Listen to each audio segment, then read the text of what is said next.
Muy buenos días tengan todos ustedes. Es una verdadera bendición recibirlos en esta nueva ocasión. Hoy vamos a ver un tema que yo creo que en algún momento todos quisiéramos compartir, ¿verdad? El volver a empezar. Muchas veces nosotros hemos cometido errores, hemos tenido fracasos, hemos hecho cosas de las que nos arrepentimos y quisiéramos volver a empezar. El mundo muchas veces difícilmente nos da esa oportunidad, pero espiritualmente nuestro Señor, nuestro Dios, siempre nos dará la oportunidad. En el momento en que tú y yo decidamos acercarnos a Él, arrepentirnos, creer en Él, Él nos hará nacer de nuevo y Él nos dará una nueva oportunidad, una nueva vida. El día de hoy, precisamente el tema se llama Volver a empezar. Iniciamos con una oración. Padre eterno, Padre de gloria, amado Padre, a ti nos inclinamos y clamamos en esta ocasión, Señor.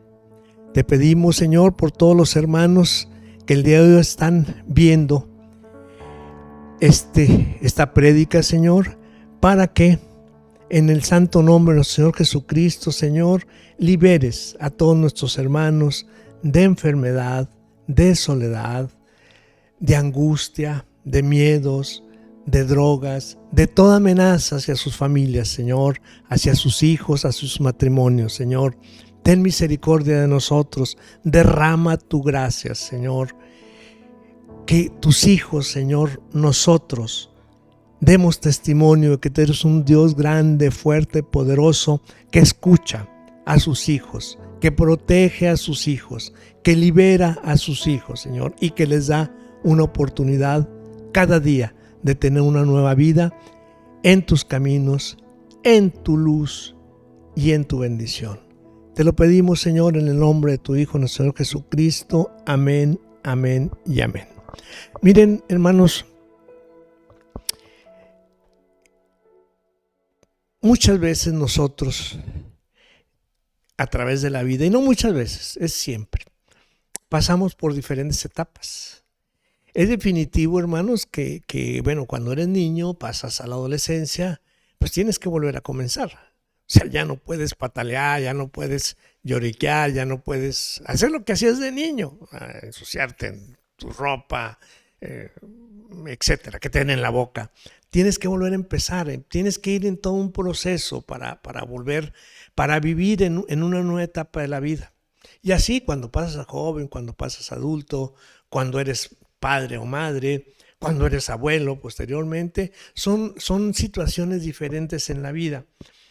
Y aún dentro de cada etapa, nosotros muchas veces tenemos objetivos, metas o triunfos, derrotas, fracasos, errores que nos obligan o pueden servirnos, ojalá siempre nos obligara, pero pueden servirnos a cambiar. Los errores, los tropiezos, los fracasos deben ser, hermano, más que una oportunidad de deprimirte, de angustiarte, de autoflagelarte, una oportunidad para cambiar y una oportunidad para adquirir esa experiencia, tomarla y volverla un activo tuyo. Miren, esto sucedió al hermano Pablo, al del que tanto, bueno, si ustedes fijan, yo voy mucho a Pablo. Bueno, Pablo en principio escribió la mayor parte del Nuevo Testamento, pero Pablo es un personaje rico en muchos aspectos, empezando desde el principio, de que él empieza a perseguir a los cristianos, a los que después se llamaron cristianos, que ahora nos llamamos cristianos, ¿no? Decían con gran celo, él era un apasionado en todo lo que hacía, y cuando persiguió a los cristianos, los persiguió con gran celo, con gran furia, a donde estuvieran, hombres, mujeres, niños, no importaba, y él iba atrás de ellos, ¿verdad? Entonces llega un momento en que él tiene una experiencia sobrenatural entrando a Damasco, Esta historia la conocen, queda ciego, el Señor se le presenta, le dice, soy yo, ¿por qué me persigues?, dice el Señor. Y Pablo recibe a nuestro Señor Jesucristo en ese momento como un acto sobrenatural. Está ciego, recibe la vista como un acto sobrenatural y empieza inmediatamente una nueva vida. Vuelve a empezar de nuevo y nuevamente con gran pasión, como ninguno, ¿verdad? Él recorrió más que ninguno y creó más iglesias que ninguno, escribió más cartas que ninguno. O sea, Pablo es todo un ejemplo para nosotros. Alguien que fue asesino, que fue perseguidor de la iglesia, que combatió a Dios, ¿verdad? Que combatió el nombre de Jesucristo, después se vuelve el mayor defensor de ellas, incluso contra él decía sus hermanos, ¿verdad?, ante los judíos, porque él era judío.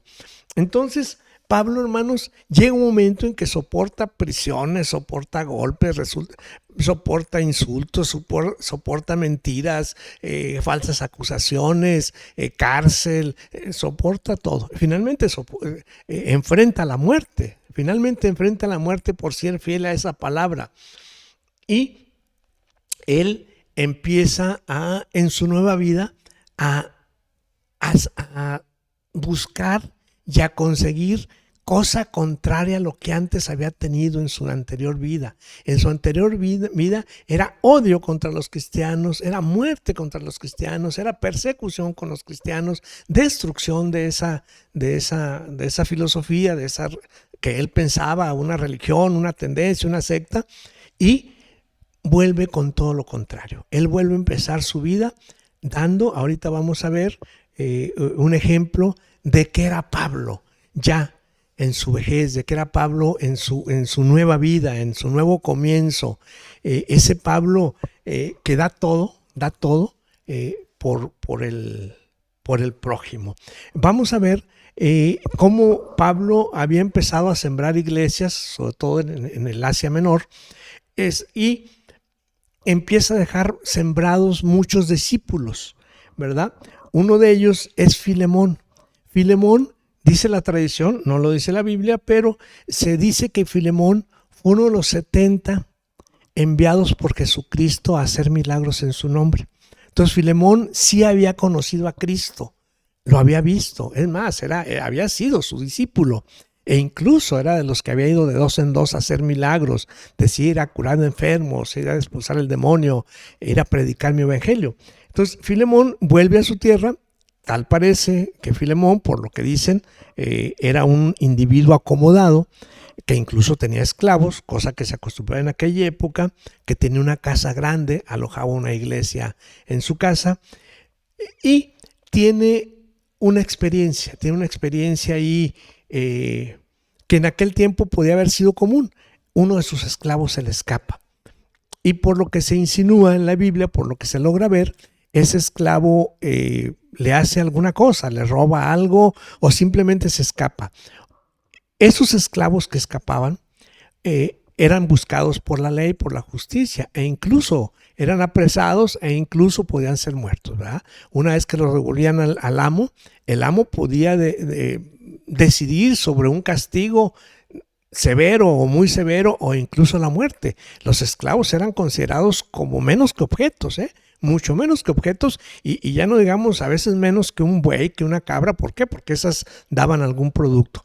Entonces, cuando se escapa ese esclavo, vamos a verlo, va a dar con Pablo a la cárcel donde está Pablo. Vamos a Filemón 8:14 para ver qué es lo que sucede. Estoy leyendo en la Biblia Reina Valera.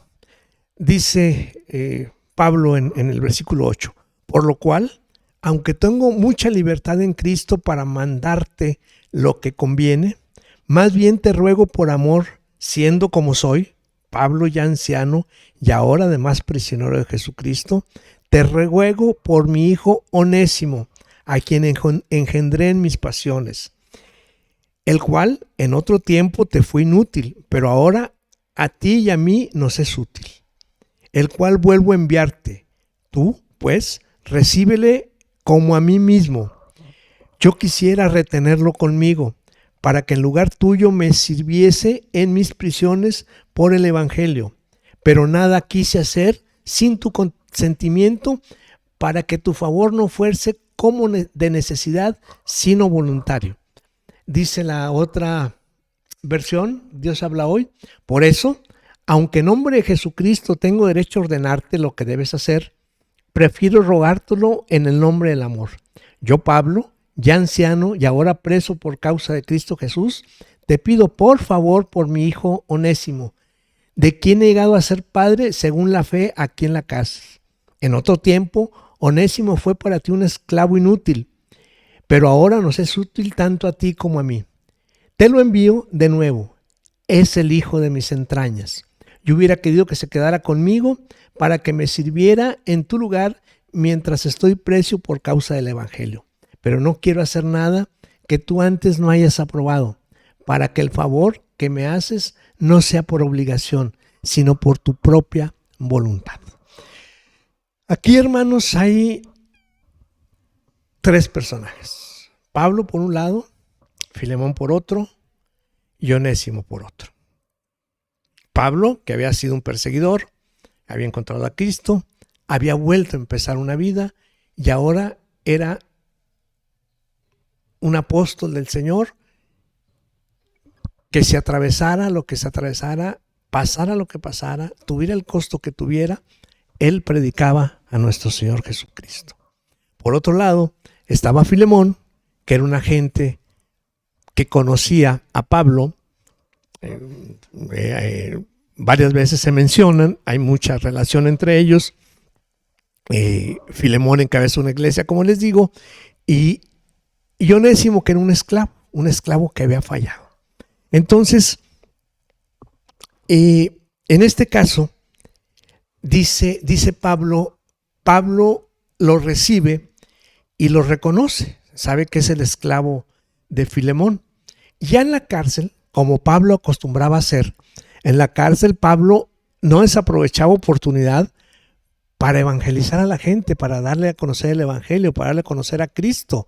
Y se habla de los prisioneros que estaban con él, o ya después cuando él estaba en una casa prisionero, ahora sí que con arresto domiciliario, él seguía recibiendo gente, la gente lo seguía visitando y él seguía evangelizando. Él nunca paró.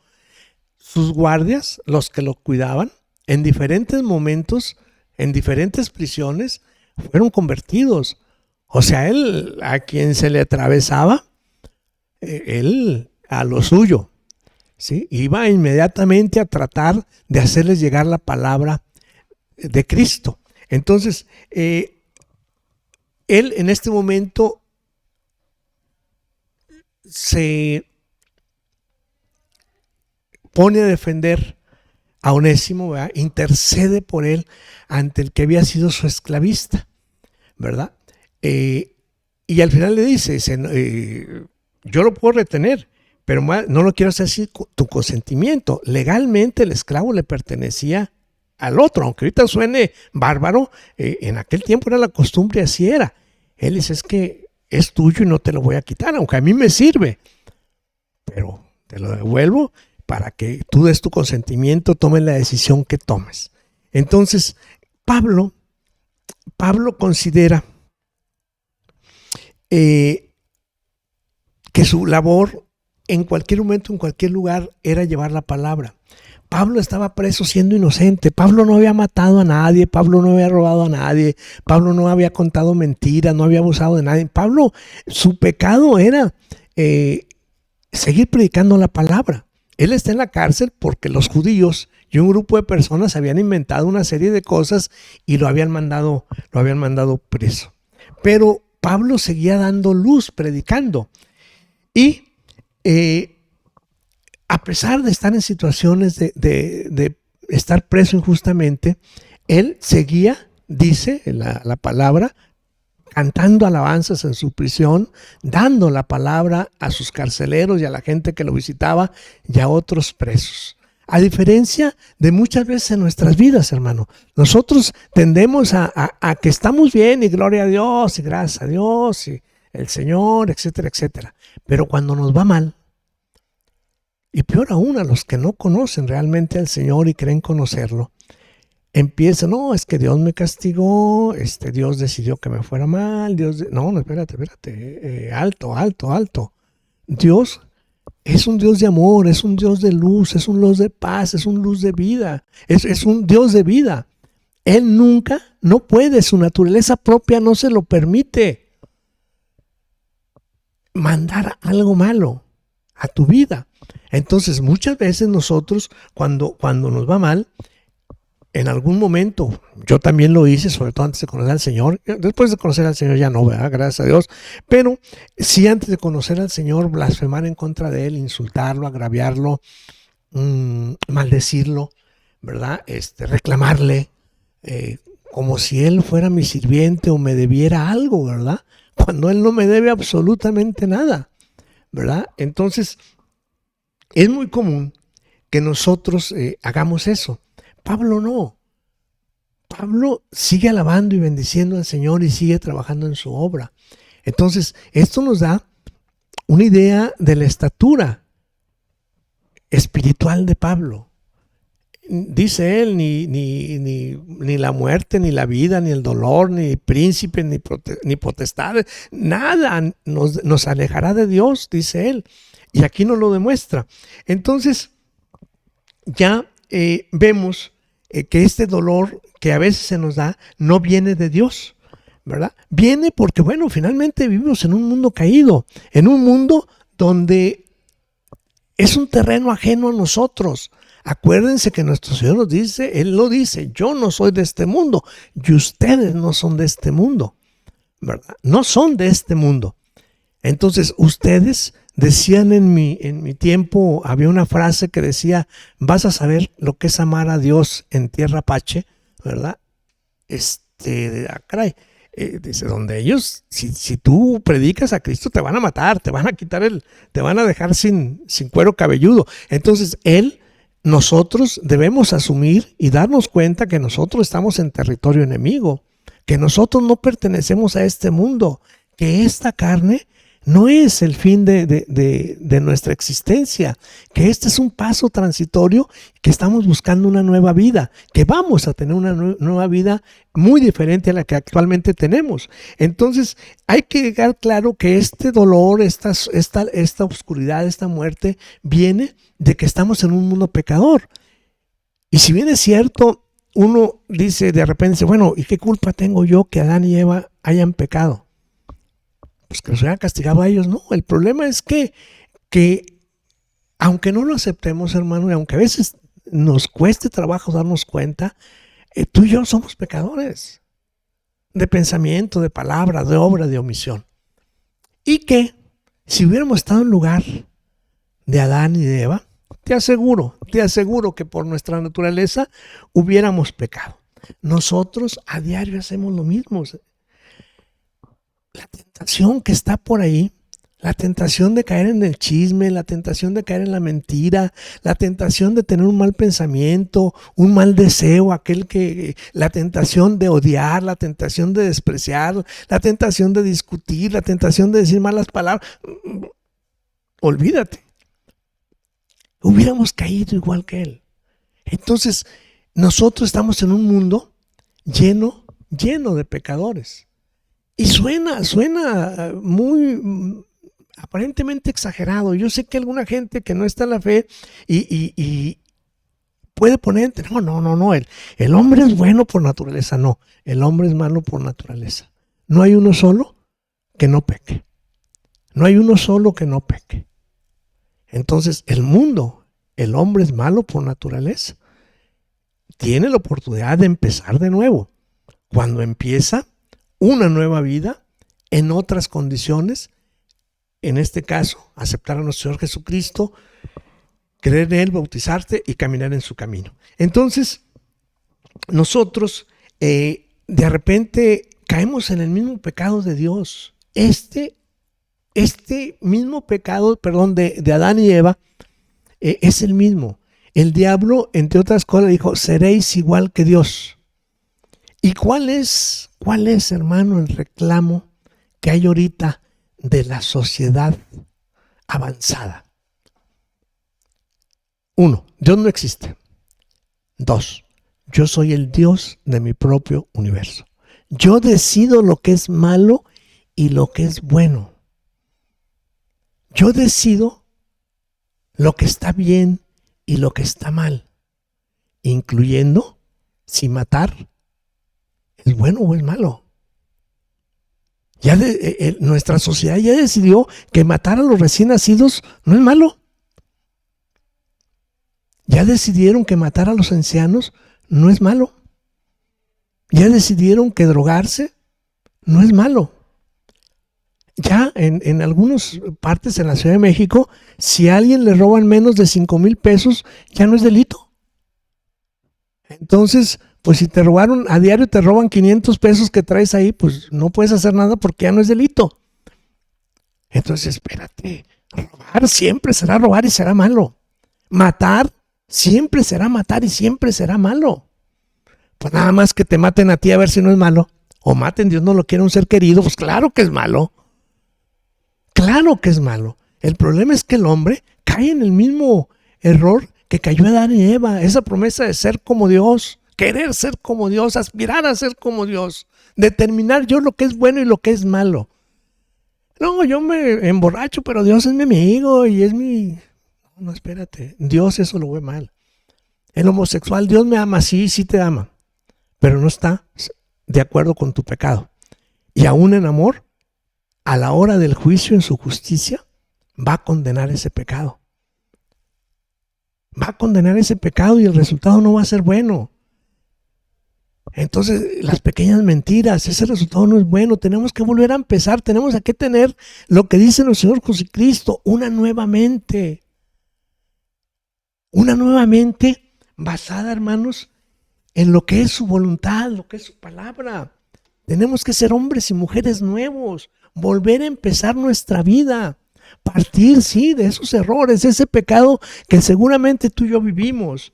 A lo mejor no has matado, a lo mejor no has robado, a lo mejor no has violado a alguien, seguramente, y gloria a Dios que así sea. Pero eso de que no has mentido, dudo que haya alguien que no haya contado una y no una, muchas mentiras, ¿verdad? Malos pensamientos, dudo que alguien no tenga malos pensamientos en diferentes momentos del día. Dudo que alguien no tenga envidia en uno o en otra medida. Dudo que alguien, aunque sea mentalmente, no desee el mal hacia alguien. Es más, incluso la muerte. ¿Con qué facilidad caemos en los chismes, hermano? Entonces, nosotros no podemos juzgar a otros porque somos iguales. Somos iguales y con la vara que medamos seremos medidas. Entonces aquí, Pablo intercede por alguien.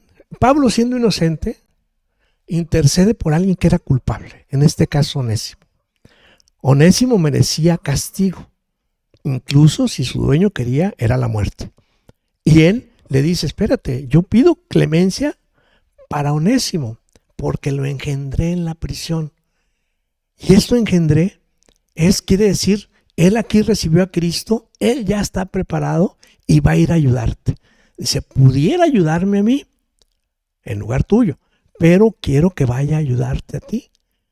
Entonces dice, recíbelo, ya no como esclavo, aunque te haya sido inútil en otro tiempo, ahora nos es útil.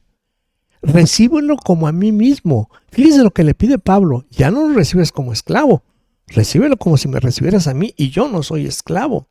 Incluso le estaba poniendo una situación difícil a Filemón, porque imagínense, cosa que sucede, Filemón lo recibe en su casa, ya no en calidad de esclavo, sino como hermano en la fe. Todos los demás tuvo problemas con ellos, porque era un mal ejemplo, que los esclavistas no quisieran o no querían que se diera, que un esclavo fuera redimido, puesto libre, y no tan solo puesto libre, sino tratado como hermano de la familia. Entonces, no ponen una situación fácil a Filemón. No tan solo es perdonar que lo había robado, no tan solo es perdonar que lo había abandonado, es volverlo uno igual que él y tratarlo como tal. Y Pablo le dice, ¿verdad? Si algo te debe, ponlo en mi cuenta. Fíjense cómo Pablo aquí, Pablo le dice, si algo te debe él, ponlo en mi cuenta. Aquí Pablo asume el lugar que nuestro Señor Jesucristo asume, ¿verdad? Si tú y yo pecamos, el Señor dijo, ponlo en mi cuenta. A ellos se les da perdón, quedan limpios de sus pecados y el pecado, dice el Señor, está en mi cuenta. Yo pagué por ellos. Entonces, hermano, así como a Onésimo, Pablo le dice, ya no vas a deber nada. Y tú, si dices que te debe, ponlo en mi cuenta. También aquí nuestro Señor en su momento va a decir, yo ya pagué por ti. Mañana, el día que estemos en el juicio ante nuestro Señor, en el gran trono blanco, que el gran acusador, el demonio, quiera decir, es que él es un pecador, mira, hizo esto y esto. Y Jesucristo va a decir, sí, Padre, efectivamente, él hizo eso. Pero yo ya pagué por él. Entonces él es inocente y va para la derecha, va para el cielo. Ponlo en mi cuenta, yo ya pagué. Esa sangre que derramé, esa muerte que tuve, es por él. Todo mi dolor, todo mi sufrimiento es por él. Yo ya pagué. Él es libre de pecado. Él puede volver a empezar. Puede volver a empezar una nueva vida allá en la eternidad. Entonces, aquí Pablo quiere que tanto Filemón como Onésimo empiecen una nueva vida. Lo que le pide a Filemón no es fácil. Y incluso tampoco lo que le pide Onésimo. Onésimo, yo estoy seguro que cuando iba, a pesar de que llevaba las cartas de Pablo, llevaba esta y otras dos que están en la Biblia, yo les aseguro que Onésimo iba con reservas, iba con miedo. ¿Qué tal si Filemón decide no hacerle caso a Pablo? Tú eras mi esclavo y te voy a martirizar, te voy a golpear, o te voy a matar, o te voy a vender. No hubiera podido hacer nada, ni Pablo ni Onésimo. Entonces, él, ¿verdad?, iba con gran incertidumbre. Pero aquí, esta buena voluntad de Pablo, que lo transforma a él, transforma a Filemón y transforma a Onésimo. Les da una nueva oportunidad de comenzar. Ahora, miren, lo que Pablo hace en la iglesia, hermanos, es importantísimo que nos sirva de punto de referencia a ti y a mí. Hermano, Pablo estaba en prisión siendo inocente, sin deber nada. ¿Cuántos de nosotros, hermano, hemos estado en prisiones sin a lo mejor deber nada? En alcoholismo, en drogas, o estamos sufriendo cosas inmerecidas, un trato indigno del esposo, insultos, agravios, golpes, infidelidades, irresponsabilidades económicas, maltrato hacia los hijos, que tampoco deben nada, son inocentes, no deben nada, no tienen por qué estar pagando. O una enfermedad. Bueno, si dijeras, hice algo para enfermarme, sí, pero no, es una enfermedad que nadie sabe por qué está ahí, un cáncer, una diabetes, simplemente está ahí.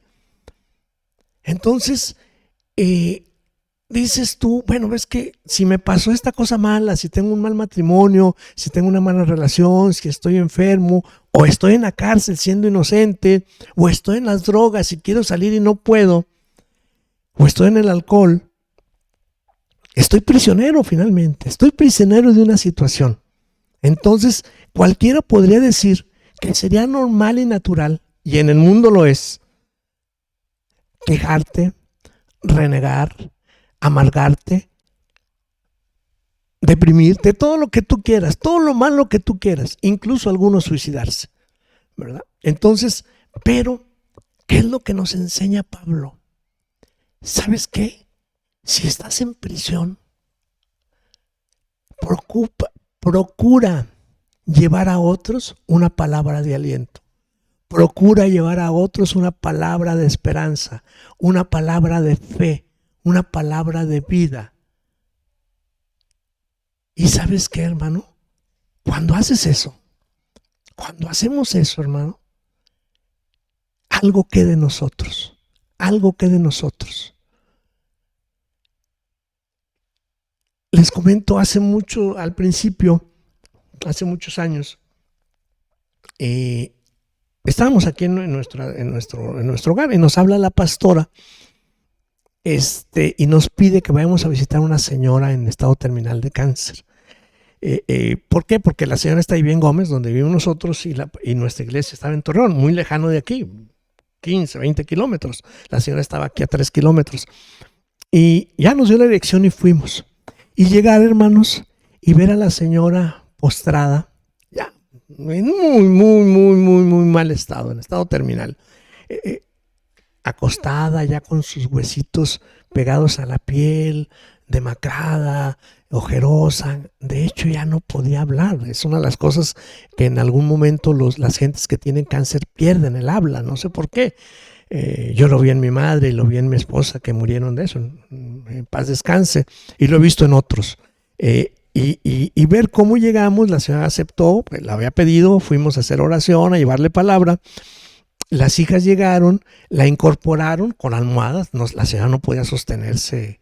La incorporaron con almohadas y empezamos a platicar con ellas. La señora abierta a recibir, asentía con la cabeza o negaba. Llegó un momento en que fue tocada por el Espíritu Santo y la señora empieza a llorar, cuando empezamos a decirle que tenemos que confiar en Dios, que no está sola, que Dios la ama y que si Dios tiene destinado que se diera el paso, Él iba a estar esperándonos con un mundo mejor.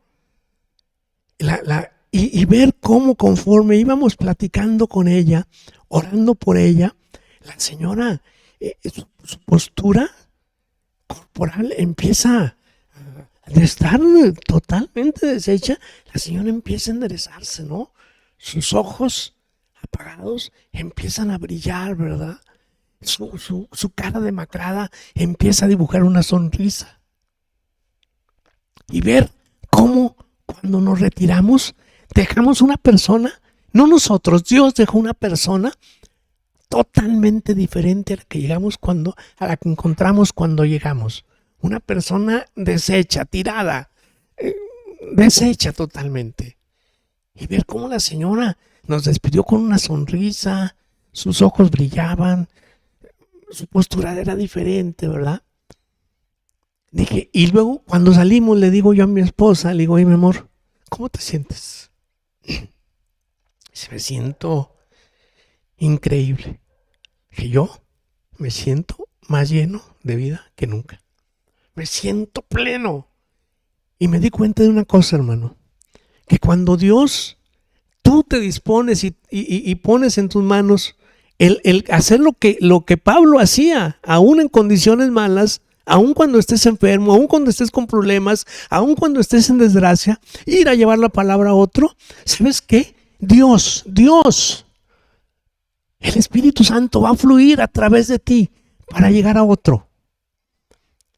Y ese Espíritu va a reconfortar al otro. Pero ¿sabes qué? Cuando fluyó a través de ti, algo va a quedar en ti. Algo que en ese momento no llevabas. Es decir, me siento increíble. Claro, el Espíritu Santo había fluido.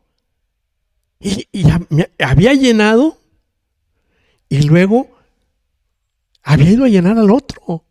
Entonces, hermano, cuando dejamos de estar llora que llora, lamente que lamente, quéjate que quéjate, no, levántate, hermano, ve a buscar a otro que también esté sufriendo y que probablemente esté peor que tú o peor que yo.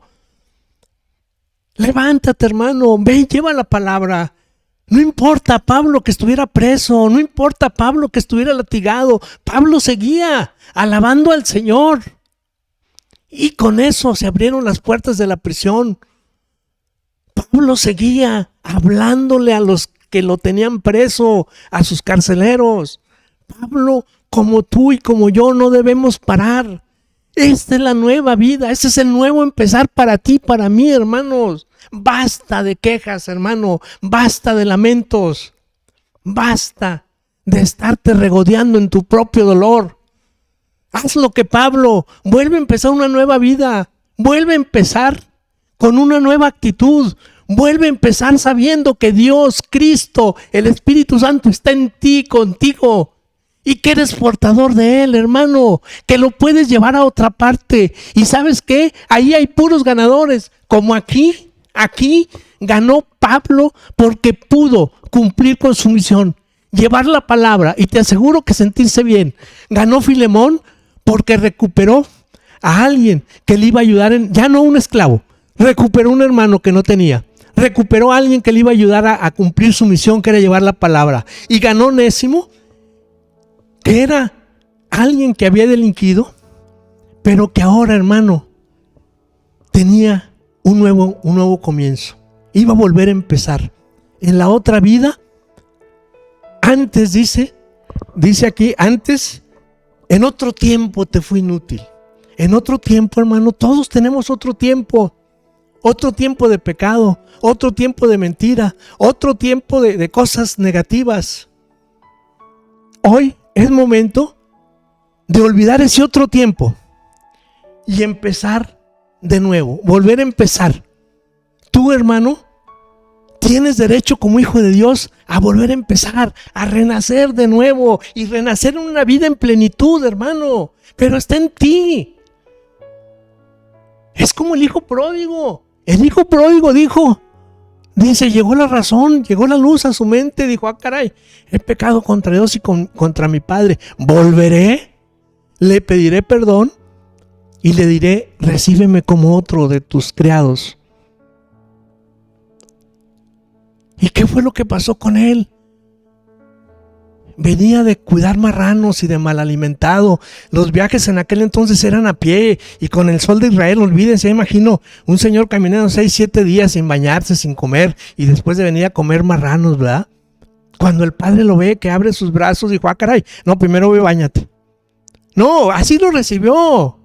Así nos recibió y nos va a recibir a ti, a mí siempre, hermano. No importa lo que hayamos hecho. No importa que como Onésimo haya traicionado o haya fallado con Filemón. Él venía como un nuevo hombre a empezar una nueva vida. Esa nueva vida que está a tu alcance, hermano, que está a mi alcance. Ya basta, hermano. Ya basta de conmiseración hacia ti mismo. Ya basta de estarte dando con el látigo del conmiseración, hermano. Ya basta de estarte quejando. Ya basta de estarte compadeciendo. Ya basta de estar tratando de dar lástima a otros. Ya basta, hermano. Eres hijo de Dios. Eres alguien llamado a llevar vida, a llevar luz, a llevar esperanza. Y si la llevas, hermano, es porque la tienes. Y si no la tienes, hermano, cuando te dispones a llevarla, el Señor te va a dotar de ella. Ese es el meollo del asunto. Si tú estás dispuesto a llevar paz, el Señor te va a dotar de paz para que la lleves. Si estás dispuesto a llevar amor, el Señor te va a dotar de amor para que lo lleves. Si quieres llevar esperanza, el Señor te va a dotar de esperanza para que la lleves. Pero si quieres seguir viviendo en desesperanza, en desamor, en lamento, en lloro, en queja, esa es una decisión tuya, hermano. Pero no culpes al Señor. El Señor está dispuesto a dotarte de todo lo que tú necesitas para estar bien, para vivir en paz, para vivir en gozo, para vivir lleno del Espíritu Santo, que es más importante, hermano. El hecho, hermano, de estar muchas veces con un diagnóstico de lo que tú quieras, no es tan grave, no es grave. Te da oportunidad de acercarte a Dios. ¿Y sabes qué? De agradecer a Dios por todo aquello que sin merecerlo hemos recibido. Una vida, muchos años de salud, amigos, hermanos, padres, esposos, esposas, compañeros, muchas manifestaciones de Dios. Es la oportunidad, hermano, de darte cuenta y decirle al Señor, gracias, porque ahora, después de 60 años de vivir una vida llena de regalos, y de bendiciones. Hoy tengo cáncer, Señor, pero no te reclamo, porque tú no eres mi criado, tú no estás aquí para obedecerme, estoy yo para hacer tu voluntad. Y si llegó el momento, gracias por estos 60 años, Señor, porque no los merecía. Gracias por todo lo que me diste. Y si tú decides, no puedes pasar de mí esta copa, que se haga tu voluntad. ¿Y sabes qué? El Señor, como lo hizo conmigo, escuchó hace 3 años esa oración de decir, bueno, tengo diagnóstico de cáncer. Señor, si decidiste que llegó mi momento de ir a tu presencia, aquí estoy, heme aquí, estoy listo. Y permíteme agradecer todo lo que hiciste en mi vida. ¿Y sabes qué? Hasta hoy, 3 años después, heme aquí, compartiendo contigo, lleno de entusiasmo. Entusiasmo, hermanos, quiere decir enteos, en Dios. Lleno de entusiasmo, lleno de amor, lleno de ganas de que tú vivas y compartas conmigo esta vida de ser hijo de Dios. Esta vida llena de paz, de gozo, de alegría, de amor. Hermano, que Dios te bendiga. Seguimos, hermanos. Nos han llegado muchas peticiones de oración. Muchas peticiones de oración que estamos atendiendo. Les agradecemos que se comuniquen con nosotros a través de los diversos medios pidiendo oración para las más diferentes cosas. Gracias, hermanos. Nosotros con gusto lo hacemos, ¿verdad? Con gusto lo hacemos. Y les pedimos, hermanos, que si esta palabra te fue edificación, la compartas a otro que puede servirle. Oremos. Señor Dios Padre, el día de hoy te damos gracias, Señor, porque has sido bueno, has sido más que justo, nos has llenado de tu gracia, Señor, porque aún sin merecerlo, has permitido que estemos hoy en tu presencia, has permitido que te conozcamos. Te pedimos, Señor, por todos los hermanos que el día de hoy están en una prisión, con hijos en drogadicción, con esposas en alcoholismo, con problemas en sus matrimonios, o que están solos esperando que llegue su pareja, Señor, por aquellas gentes que están por operarse, que tenemos varias, nos han pedido que oremos por ellas, o que están enfermas, o que están sin trabajo, Señor. Extiende, Señor, tu gracia y tu misericordia para ellos, Señor, y permite que como sanidad de su alma sean capaces de llevar tu palabra a otro que esté sufriendo, para que así como Pablo encuentre la sanidad en su alma y encuentre la sanidad para Onésimo, y encontraron también un beneficio para Filemón. Puros ganadores, hermano, con nuestro Señor. Así sea, Señor. Gracias te lo pedimos en el nombre de tu Hijo, nuestro Señor Jesucristo. Amén, amén y amén. Nos vemos la próxima semana, hermanos. Bendiciones.